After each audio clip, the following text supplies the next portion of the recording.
E aí, pessoal? Hoje vamos mergulhar em algumas partes super interessantes da história da China. Então vamos direto ao ponto. Achei que seria interessante começar uma série explorando o lado misterioso da China, tipo os sequestros de história de Tartária e a história perdida. É um material bem selvagem que vamos mergulhar. E é difícil encontrar o ponto de partida perfeito. Mas e se eu te dissesse que houve uma guerra mundial antes da Primeira Guerra Mundial? Não é algo que nos ensinam na escola nem é muito amplamente conhecido.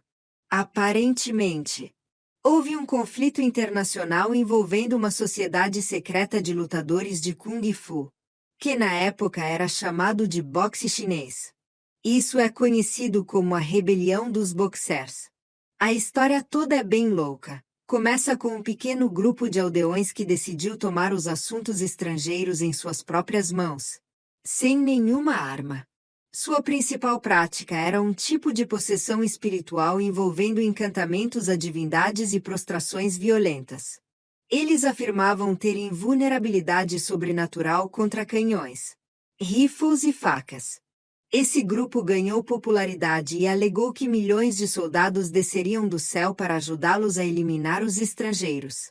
O que é ainda mais estranho é que uma aliança de 8 nações inteira foi necessária para sufocar essa rebelião, com até os Estados Unidos se envolvendo.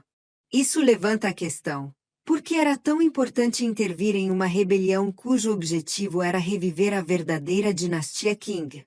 Essa sociedade secreta desencadeou um levante devido à crescente influência de esferas estrangeiras na China, levando as potências ocidentais e o Japão a se unirem contra essa rebelião. O que é louco é que a aliança de 8 nações trouxe 20.000 soldados armados para a China, e supostamente levou meses para finalmente encerrar a rebelião. Não tenho certeza se eram apenas 8 nações. Nesta foto aqui dá para ver Austrália e Índia. E possivelmente a Rússia também estava envolvida, mas faltou na foto do grupo, sugerindo que talvez mais países estivessem envolvidos do que o oficialmente listado. Bem, a história diz que os Boxers decidiram matar um monte de cristãos estrangeiros, chegando até a queimar algumas igrejas. Então o mundo inteiro precisou intervir para resgatar essas pessoas sendo mortas por esses lutadores de Kung Fu. Lembrem-se, só conhecemos o lado do vencedor da história. É fascinante ver americanos, japoneses e alemães se unindo contra a rebelião. E um dos principais eventos foi o Cerco das Legações Internacionais, que se desenrolou na cidade tártara, que é essencialmente a cidade da muralha interna de Pequim. Na época chamada de Pequim, a cidade tártara era designada para os manchus, a classe governante da dinastia Qing e a família imperial. Era cercada por essa enorme muralha tártara, uma muralha massiva que circundava toda a cidade de Pequim, estendendo-se por um total de 37 milhas. Construída nos anos 1400 durante a dinastia Ming, existem essas fotos antigas que revelam sua escala grandiosa e um estilo que não se alinha muito à arquitetura chinesa tradicional. Podemos falar mais sobre isso em breve. Mas esse cerco foi essencialmente o mundo todo se unindo, o que é realmente louco para a época. Um monte de pessoas que eram inimigas todas se uniram, basicamente criando uma força policial internacional pela primeira vez, para deter esses camponeses de boxe chinês que acreditavam ser impermeáveis a balas. Mas por que eles eram uma ameaça tão grande para os poderes dominantes? Por que mandar tantas nações? Talvez isso tenha algo a ver com a dinastia Qing, que estava no poder desde os anos 1640. A Guerra dos Boxers foi brutal. Estimativas dominantes apontam até 100.000 mortes entre os boxers e civis chineses. Muitos foram mortos em batalhas. Mas também houve essas execuções horríveis que desafiam qualquer noção de civilidade. É claro que a história é que esses boxers estavam matando cristãos estrangeiros. Mas essas execuções eram horríveis, as cabeças eram removidas. E depois havia esses cartões postais e fotos disso tudo como forma de exibição. Não vou me aprofundar muito nisso. Mas é estranho que essas pessoas foram torturadas de formas medievais no início dos anos 1900, para agradar às potências estrangeiras. Seja o que for que aconteceu, parece que há mais nessa história. Quem estava por trás da dinastia Qing? E que forças eles enfrentavam?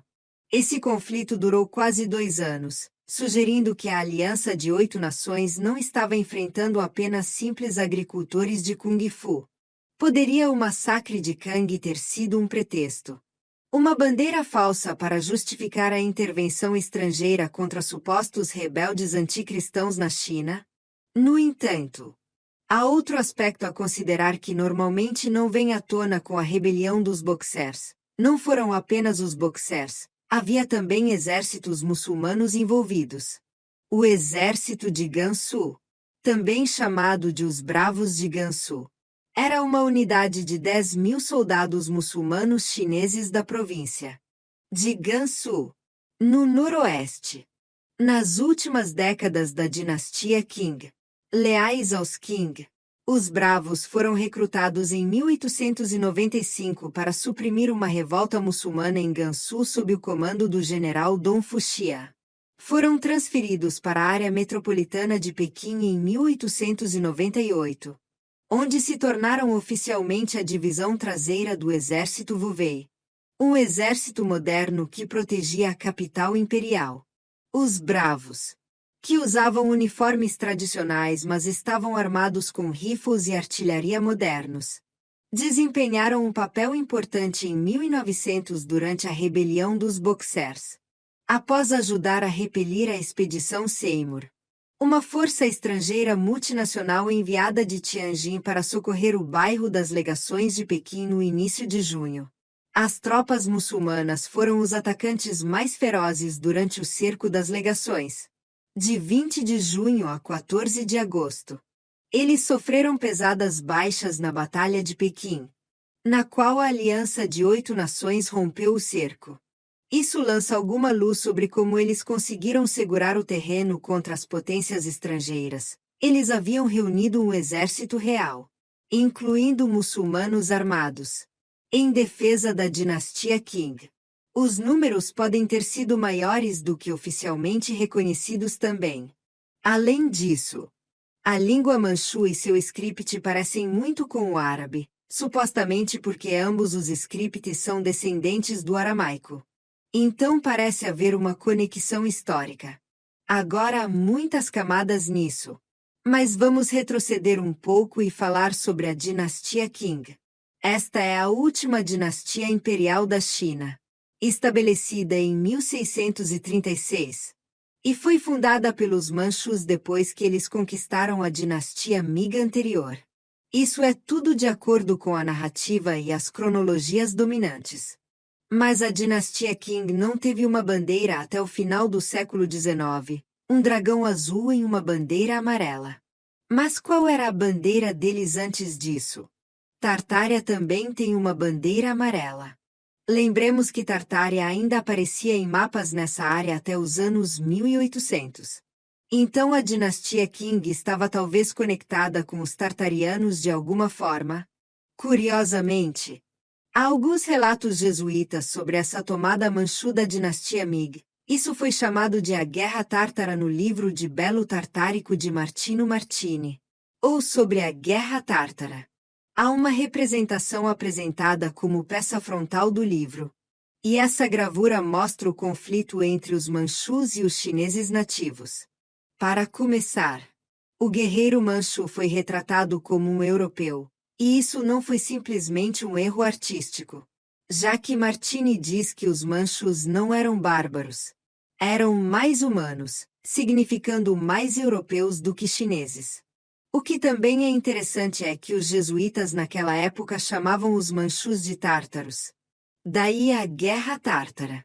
Mas vamos olhar novamente para esse guerreiro manchu. Note que ele está segurando o que parece ser a cabeça de uma pessoa chinesa. Mas aparentemente os historiadores notaram que o corte de cabelo, o que deveria ser um Kelly manchu, parece mais com o cabelo dos cossacos.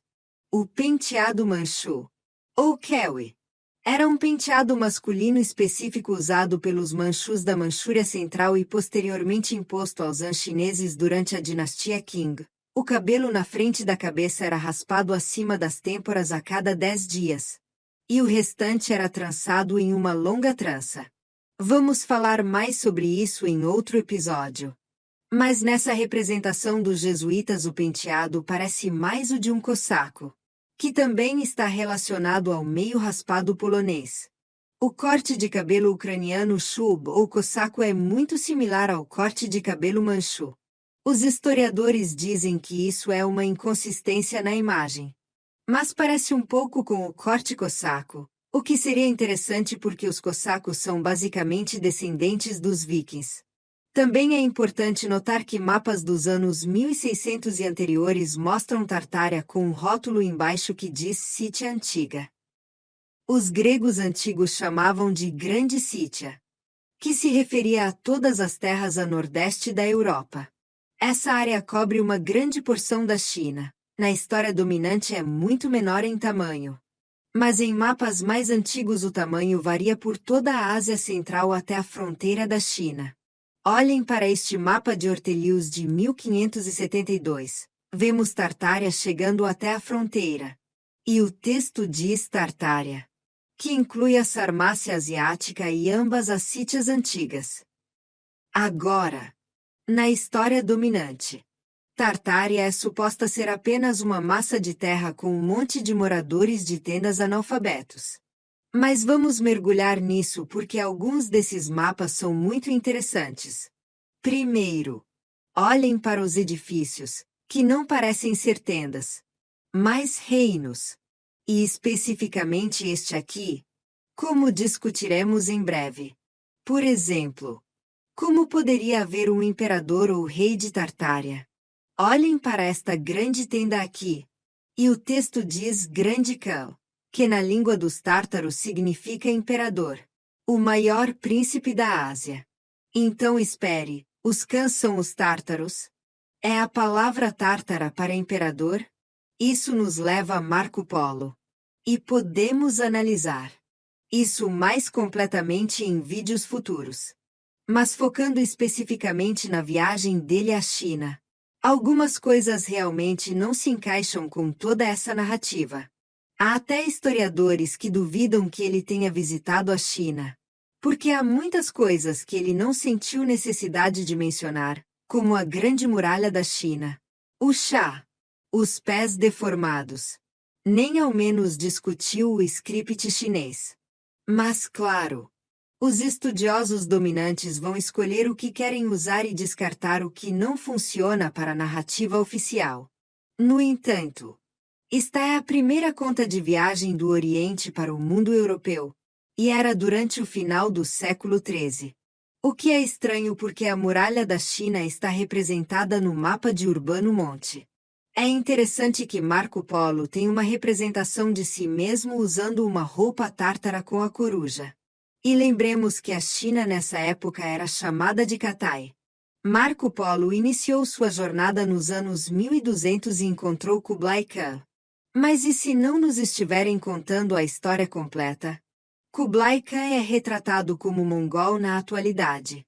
Mas há uma representação mais antiga do livro de Marco Polo que mostra o Khan de Katai, e não parece as mesmas pessoas. Note também que o estilo dos chapéus parece ser o mesmo que os sacerdotes judeus antigos. Não é a única, há descrições da corte de Kublai Khan e é a mesma coisa. Marco Polo descreveu grandes festas organizadas por Kublai Khan com até 40.000 convidados. Ele relatou que o Khan recebeu uma vez um presente de mais de 1.000 cavalos brancos, muito belos e finos, e empregava 10.000 falcoeiros carregando falcões Gir, falcões Peregrine e Gostaus, e 20.000 tratadores de cães.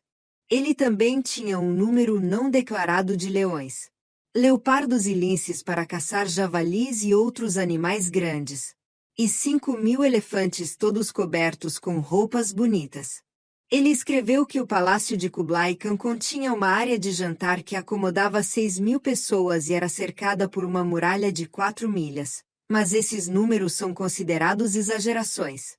Então sempre que há algo que não se encaixa na narrativa dominante, é uma exageração. No entanto, Marco Polo jurou que estava dizendo a verdade e que não conseguia nem colocar tudo em seus relatos. Ele disse que se tentasse explicar tudo o que encontrou, a maioria das pessoas não acreditaria. Olhem para isso. É de um livro de 1659 intitulado A História do Mundo. E há uma descrição de Catai, que antigamente era chamado de Sítia sem as montanhas Imaum. Enquanto a Sítia dentro das montanhas Imaum tirou seu nome dos catas que Estrabão aqui coloca. E tem a China ao sul, o Mar Cáspio ao norte, ficando também a leste das províncias tartárias. Os seres eram pensados como habitantes antigos aqui, que sendo muito peritos em tecer sedas faziam um fino fio nas folhas das árvores, fazendo a seda ser chamada em latim de seri. Os catanos e os iãs são os mais nobres e civilizados entre os tártaros e amantes de todas as artes. Aqui há diversas belas cidades, das quais Cambalu com 28 milhas ao redor, além dos subúrbios. Como alguns dizem, é a principal onde o grande Shankar reside. Mas em Xangu ele tem um palácio de grandeza e magnificência quase inacreditáveis. O primeiro dos grandes Shans ou Khans ou imperadores de Tártaro foi Singas ou Zingis, em 1162, que subjugando o Onon-Unkol, o último rei de Tendu e Catai, mudou o nome de Sítia para Tartária. Então aí está falando sobre cidades massivas.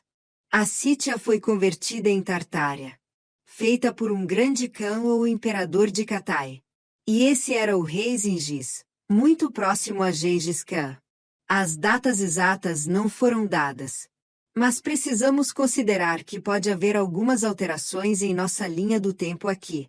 Também Gengis tem muitas representações diferentes. Mas disse que ele tinha cabelo ruivo e olhos azuis ou cinzas, algo interessante a considerar conforme continuamos a conectar tudo isso. Há também o povo Leum, que é descrito como romanos chineses que habitavam a província de Yunnan. Suas características são mais europeias comparadas aos Han chineses. Mas aparentemente, de acordo com a Wikipédia, a teoria de que eles vieram de soldados romanos foi refutada. Mas é interessante considerar. Marco Polo realmente foi à China no final dos anos 1200? Ou talvez Marco Polo tenha ido nos anos 1600 e tenha recebido uma linha do tempo distorcida? Se considerarmos que a linha do tempo adicionou anos fantasmas. E se Marco Polo está realmente nos contando sobre coisas no século XV ou XVI? E o Khan para quem ele trabalhava era realmente o Tártaro ou a dinastia Qing. Então Manchu, Qing e Tártaro parecem estar referenciando a mesma coisa aqui. Tudo bem. Então Catai ou China era a antiga Sítia. E sabemos que a Sítia foi eventualmente transformada em Tartária. Uma história que pode se conectar com tudo isso é a rainha da Sítia, Tomíris. É uma rainha mencionada por Heródoto. E ela era a governante dessa antiga Tartária. Ela é retratada como de pele clara com cabelo ruivo ou loiro. E há toda uma história de como ela teve que defender sua nação de um ataque de Ciro o Grande, onde ela o derrotou e decepou sua cabeça. Isso era bastante popular na arte renascentista e geralmente seria retratada recebendo a cabeça de Ciro. Agora há uma representação que é intrigante. Há uma tapeçaria do início dos anos 1500 mostrando Ciro propondo a casamento à rainha Tomíris e ela o rejeitando. No entanto, há aspectos muito fascinantes dessa representação. Primeiro, há desenhos celtas em seu vestido. Elas não parecem ser nômades ou moradores de tendas, e olhem para essa coluna bem atrás dela. Mas ainda mais surpreendente é que no fundo vemos um detalhe de sua cidade. Espera, é assim que deveria ser uma cidade sítia. Esses são arranha-céus no fundo, mas claro, vão nos dizer que o artista imaginou essas coisas. Outro detalhe interessante que podemos discutir mais daqui a pouco. Olhem para esse leão aqui que parece exatamente com o leão chinês. Veremos as mesmas decorações conforme continuamos. Mas achei digno de nota porque isso é bastante comum na cultura chinesa também. Em uma história universal desde os primeiros relatos até o presente. De 1779. Há um relato da rainha Sítia Tomires. Tomires ou Tamares foi a heroína a quem nos dizem que Ciro o Grande exigiu em casamento. Mas ela, suspeitando que seu reino e não sua pessoa era o objeto dos desejos dele, enviou ordens expressas a seus embaixadores para não prosseguir. Ciro, provocado por sua recusa ou por ela suspeitar de sua astúcia, avançou com seu exército contra os massagetas sob seu domínio. Então não era o amor dela que ele queria sua cidade. O que obviamente era uma cidade muito impressionante e não apenas um monte de tendas. Isso está referenciado na época de Heródoto. Mas isso poderia ser na verdade muito mais próximo no tempo do que nos fazem crer. Aqui está uma representação de Ciro tomando outro rei e cidade, mas olhem para as bandeiras. Esses são brasões na exatamente mesma linha e nessa mesma posição estava o brasão de Tomires. Então Ciro está tomando sua cidade. Olhem para a arquitetura no fundo, é bastante impressionante. É possível que houvesse nações, cidades, enormes quantidades de arquitetura nessa parte da China ou Tartária, a antiga Sítia. Bem, vamos voltar ao mapa que estávamos analisando antes. Há outro detalhe que preciso trazer. Se viermos até o Estreito de Bering, vemos um par de parágrafos interessantes. Um é Arcer e o outro é Argo. O que o texto diz para Arer? Arer, aqui as 10 tribos se separaram e no lugar dos tártaros eles se estabeleceram à maneira sítia. Por isso são chamados Goti ou Gotr para serem orados pela mais alta glória de Deus. E desse lugar o reino ficou famoso como Catai. Espera, as tribos perdidas de Israel acabaram nessa área? Elas têm algo a ver com Tartária? Elas se estabeleceram à maneira sítia e são chamadas de Gotr, o que parece ter raízes celtas. Mas vamos continuar. Argon diz isto. Houve uma vez na Ásia um reino cristão conhecido pelo preste João. O apóstolo Tomé o fundou neste lugar. De modo que estava em contato com a Igreja de Roma e foi submetido a Roma através do preste João da África antes de ser derrotado pelos Goths. Era conhecido como, não tenho certeza de como pronunciar isso. Mas havia um reino cristão nessa área. E há toda essa questão sobre se o preste João era o rei da Etiópia ou da Ásia. Já que há uma representação do preste João sendo chefe de uma tribo cristã em Tártaro ou Tartária.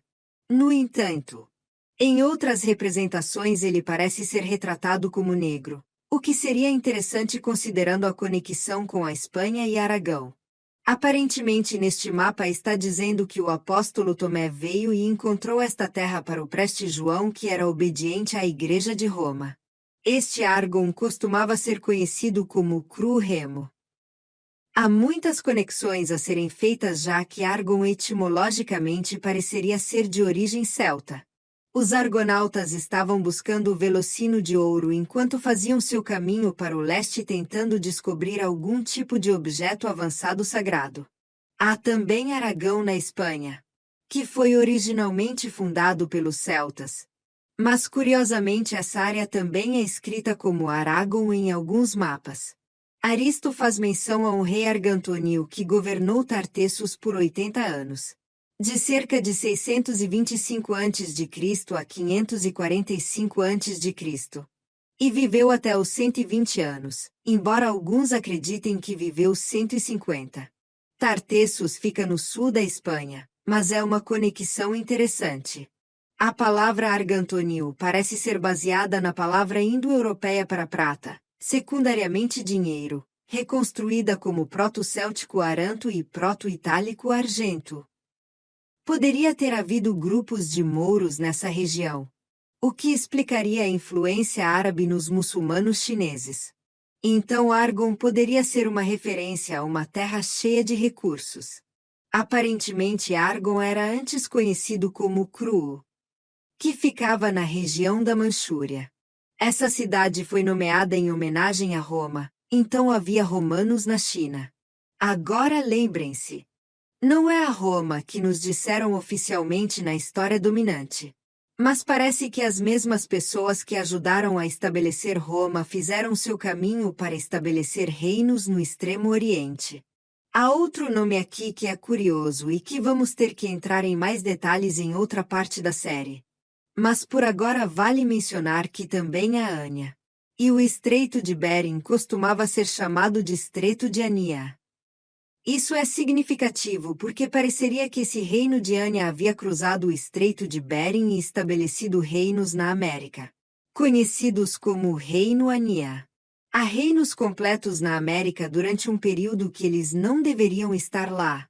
E é até mencionado que essas pessoas viviam como os tártaros ou eram os tartarianos. Então o reino Ania ficava em algum lugar na Colúmbia Britânica. É fascinante pensar que esses reinos na Ásia ou Tartária fizeram seu caminho até a América antes de Colombo. De acordo com muitos desses mapas, certamente seria uma jornada mais fácil, e eles poderiam ter estado fazendo isso por séculos antes que o Ocidente soubesse do Novo Mundo. Vamos olhar para o mapa França Mauro, que dá uma imagem completamente diferente do que a Ásia aparece nos anos 1460. O mapa não só é desenhado de cabeça para baixo, o que o torna confuso, mas Tartária está representada e a maior parte da arquitetura impressionante está no extremo leste, bem onde diz Chateau, que estou assumindo ser outra versão de Catai ou Cata. Então, China. Mas olhem para essa arquitetura, não são o mesmo tipo de edifícios que usaram ao longo do mapa inteiro. Porque se você olhar para a Europa não há comparação. Os edifícios no extremo leste são massivos, como se houvesse uma civilização avançada nessa área durante esse período, e essas representações correspondem com as descrições que Marco Polo nos deu. Também no mapa de Urbano Monte vemos Catai mencionado. E é curioso considerar, Catai é uma referência aos cátaros na China. Obviamente a história que nos contam é que eles eram limitados à Europa Ocidental. Mas quando você realmente analisa sua ideologia é possível que sejam talvez uma forma mais antiga do cristianismo. Eles de fato acreditavam que a Igreja Católica era uma religião satânica sequestrada. Curiosamente, a história é que o catarismo tem sua origem no maniqueísmo, que era uma ideologia similar de dualismo mas mais antiga e presente no Oriente. Talvez a história esteja ao contrário. Essa ideologia ou forma mais antiga do cristianismo fez seu caminho para a China e era na verdade bastante prevalente. Podemos discutir isso mais em um vídeo futuro. Mas achei interessante mencionar. No entanto, vamos olhar de volta para o mapa e discutir a arquitetura. Acredito que havia enormes quantidades de reinos e edifícios nessa área. E isso foi em torno do século XV, não há milhares de anos. Então nos alimentaram com uma história completamente bagunçada na qual tudo isso foi apagado. E uma das interessantes peças de evidência que apoiam isso tem a ver com a cidade perdida. Bem, não necessariamente perdida, mas muito provavelmente foi renomeada ou movida. Primeiro, por que os mapas ainda estão mencionando Sítia se supostamente ela terminou por volta de 100 a.C.? Não faz muito sentido incluir reinos antigos em mapas contemporâneos, então talvez a Sítia seja de um período mais recente. Lembremos que Marco Polo trabalhava com os jesuítas, talvez haja alguma informação que não está sendo totalmente contada. Mas há um relato de Marco Polo durante suas viagens à China onde ele descreve sua cidade favorita. Essa cidade é chamada de Qin. Mas nos mapas você vai ver grafada como Qin ou Qinsai. E essa era a cidade do céu de acordo com o livro. E tendo chegado até ela, vou entrar em particularidades sobre sua magnificência, e essas bem valem ser contadas. Pois a cidade é indubitavelmente a mais bela e nobre do mundo.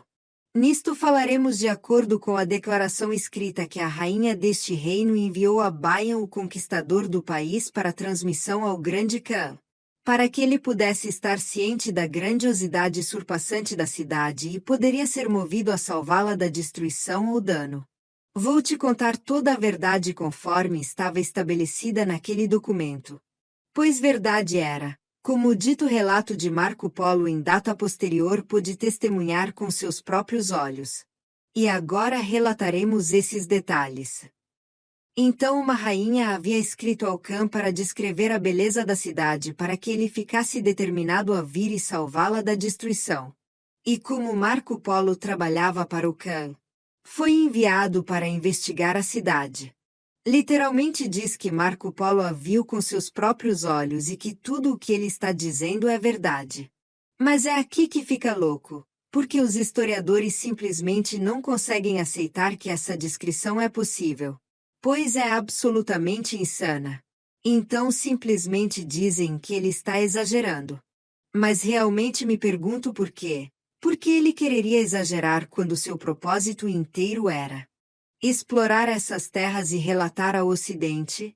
Porque ele estaria dizendo que não há outra cidade no mundo que chegue perto da magnificência de Kim.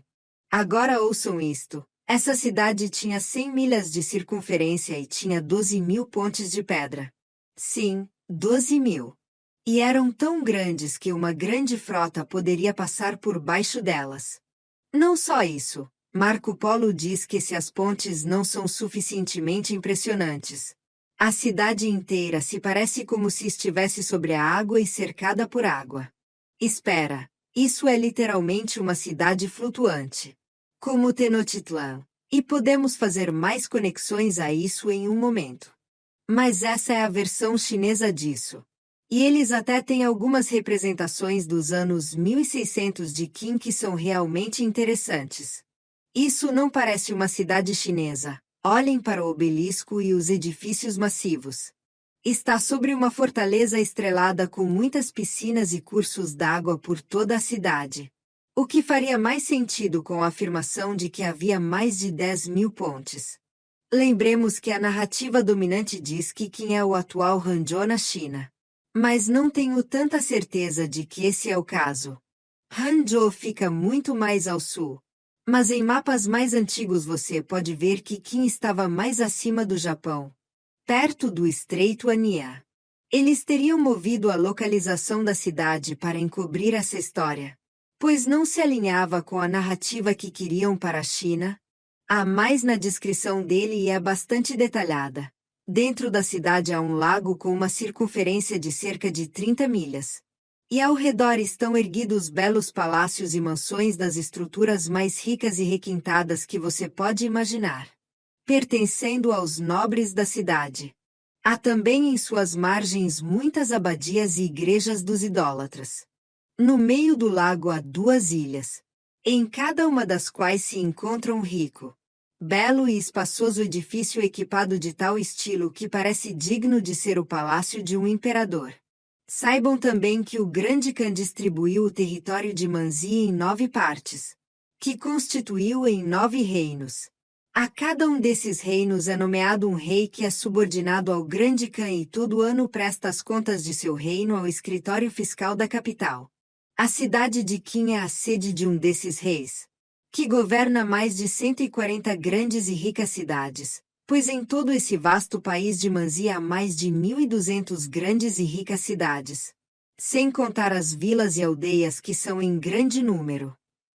Então, de acordo com essa descrição, havia uma operação e eles tinham centenas de cidades nessa região que eram comparáveis em riqueza, o que é bastante chocante de se pensar. Mas isso se alinha com o mapa França-Mauro e toda a arquitetura que vemos no leste. Há também essa descrição de Ximen, que achei interessante. Aparentemente isso deve ser em algum lugar em Mianmar. Isso não parece ser uma exageração, já que existem muitos desses templos e pagodes ainda de pé hoje. Aparentemente, num período havia mais de 10.000 desses nessa área. Mas agora apenas 2.000 permanecem. A coisa interessante sobre a conexão entre Qin e Tenochtitlan é o dragão. Quetzalcoatl era o deus mais venerado da Mesoamérica, retratado como uma serpente emplumada, e seria apenas coincidência que a China também reverence o dragão? Além disso, o povo Han se considera descendentes do dragão, que também era a bandeira da dinastia Qing desde 1889, um dragão aparentemente engolindo um sol vermelho. E Quetzalcoatl é retratado engolindo um homem. Isso também se conecta com o Bision ou víbora, que é basicamente um brasão logo para famílias italianas de elite, mas acho interessante ver o mesmo símbolo repetido. Quetzalcoatl também foi descrito como branco e barbado. Talvez houvesse grupos cristãos, ou mesmo as tribos perdidas de Israel, que se separaram. Fizeram seu caminho para o extremo oriente, eventualmente cruzando o Estreito Aniã, estabelecendo o reino Aniã e fazendo seu caminho para o sul. Outra coisa interessante a considerar é a menção de Saca nesses mapas antigos. Nos mapas de Ortelius e França Mauro vemos uma referência a Caca no mar de Saca ou Cacus, que fica em torno da área onde Kim estaria. Plínio também relata uma descrição curiosa dos seres feita por uma embaixada de Taprobane ao imperador Cláudio, sugerindo que podem estar se referindo às populações indo-europeias da bacia de Tarim, como os Tocharianos. Eles também nos informaram que o lado de sua ilha que fica oposta à Índia tem 10.000 estádios de comprimento, que além das montanhas Himalaias, olhavam para os seres, cuja acquaintance eles também haviam feito nos negócios do comércio. O pai de Rus, o embaixador, havia visitado frequentemente seu país e os seres sempre vinham ao seu encontro na chegada deles. Essas pessoas, disseram, excediam a altura humana ordinária. Tinham cabelo linho e olhos azuis e faziam uma espécie de barulho estranho ao falar, não tendo idioma próprio para comunicar seus pensamentos. Então o povo nessa área da bacia de Tarim poderia possivelmente ser os Tocharianos. Eram uma cultura indo-europeia que se estabeleceu nessa área há milhares de anos. De acordo com as cronologias dominantes, as múmias de Tarim também têm características caucasianas, como a beleza de Lola. Um estudo genético de restos do nível mais antigo do cemitério Xiai descobriu que as linhagens maternas eram uma mistura de tipos euroasiáticos orientais e ocidentais, enquanto as linhagens paternas eram do tipo euroasiático ocidental. As múmias foram encontradas com tapeçárias tecidas em xadrez notavelmente similares ao padrão de tecelagem do estilo tartan da cultura Hallstatt da Europa Central, associada aos celtas. A lã usada nas tapeçarias foi encontrada proveniente de ovelhas com ascendência europeia. Há também o homem Xerxen, que é outra múmia de Tarim com características caucasianas. Seu cabelo era de um castanho avermelhado entremeado com grisalho emoldurando maçãs do rosto altas. Tinha um nariz longo e aquilino, lábios cheios e uma barba ruiva. E estava usando uma túnica de twill vermelha e leggings com um padrão parecendo tarta. Ele foi enterrado em uma tumba feita de tijolos de barro. E há também sua esposa extremamente bem preservada, o que é meio insano porque dizem que isso é de 1000 a.C. A coisa interessante sobre isso é que os manchus são descendentes do povo Jurchen, que eu acredito que se pronuncia Churchen mas é grafado com J. O que é interessante se conectarmos isso ao Shushenmen. Tudo bem, vamos terminar com as pontes e então vamos continuar com mais coisas loucas na parte 2. Lembremos que Marco Polo estava dizendo que havia pontes muito impressionantes na China. Fui pesquisar pontes antigas e encontrei alguns itens de interesse. Uma é literalmente chamada de Ponte Marco Polo e foi construída no século XII. Mas comecei a notar que havia algumas inconsistências nas representações. Essa ponte foi mencionada e descrita por Marco Polo. E até temos uma pintura de como ela originalmente parecia. Marco Polo a descreve como sendo feita de mármore fino. No início da ponte havia uma fina coluna de mármore e embaixo dela um leão de mármore. Aparentemente o que existe hoje não é o mesmo e foi reconstruído no final dos anos 1600. Mas achei interessante que há pontes que não estão mais lá ou não parecem em nada com a moderna que dizem ser. Isso ficou particularmente evidente quando pesquisei as guerras do ópio. Há essa batalha chamada de Batalha de Paca ou Palikau, que significa a Batalha da Ponte de 8 milhas. Houve uma batalha nessa ponte massiva de acordo com a gravura da batalha. Quão massiva é essa coisa? Dava para lutar uma batalha com canhões aqui. E parece que há dezenas de milhares de pessoas retratadas nessa ponte. No entanto, essa ponte fica em Pequim e é chamada de Ponte Baixo. Mas se você olhar para a ponte que afirmam ser essa ponte de 8 milhas, ela não tem nada a ver com a gravura original de 1860. De fato, duvido que você realmente pudesse lutar uma batalha nessa ponte, pois parece pequena demais. Se dizem que as 8 milhas são uma referência à ponte estando a 8 milhas chinesas de um certo distrito.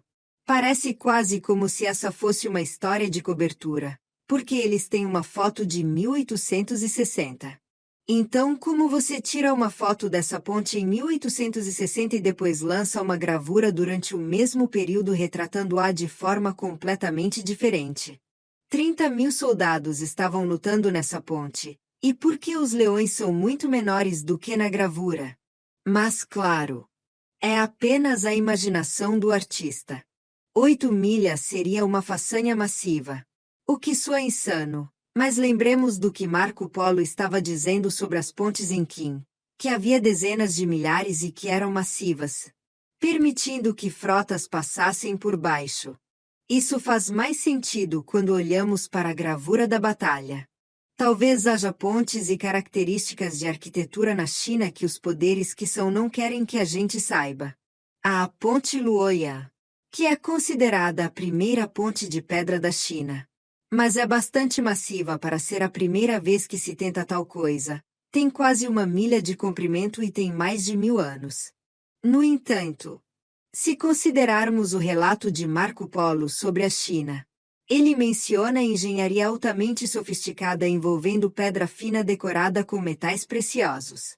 Marco Polo era realmente um explorador? Talvez isso seja apenas uma cobertura e ele era realmente um espião tentando aprender o máximo possível para o Papa, o que envolveu estratégias militares. O que é bem louco. Você sabia que os chineses tinham uma besta repetidora que data de 400 a.C.? Eles tinham uma besta repetidora que permitia atirar continuamente. E Marco Polo menciona muitas dessas armas. Mas a coisa mais louca é que supostamente Marco Polo realmente chegou à América do Norte. O mapa de pele de ovelha acreditado ser uma cópia do explorador italiano do século XIII pode indicar que Marco Polo chegou ao moderno Alasca e Washington durante suas viagens pela Ásia. Isso significaria que Marco Polo foi lá no século XIII e passou essa informação para os venezianos. Ou ele obteve essa informação dos chineses ou árabes. O que é interessante é que dataram a pele de ovelha do século XVI, o que faria sentido se considerarmos que talvez haja algum tempo fantasma ocorrendo e que as viagens de Marco Polo na verdade ocorreram nos anos 1500. Após algum tipo de evento de reinicialização. Espero que tenham gostado. E também não estou afirmando saber todas as respostas nem ser especialista em história chinesa. Estou apenas sendo curioso e fazendo perguntas. Há muito mais a explorar nisso. Então várias partes estão chegando, e se puderem deixar seus pensamentos, curtir o vídeo e compartilhá-lo com seus amigos, seria muito apreciado. Tudo o que podemos esperar é que nossas mentes sejam reveladas. Sejam reveladas. Sejam reveladas. Sejam reveladas.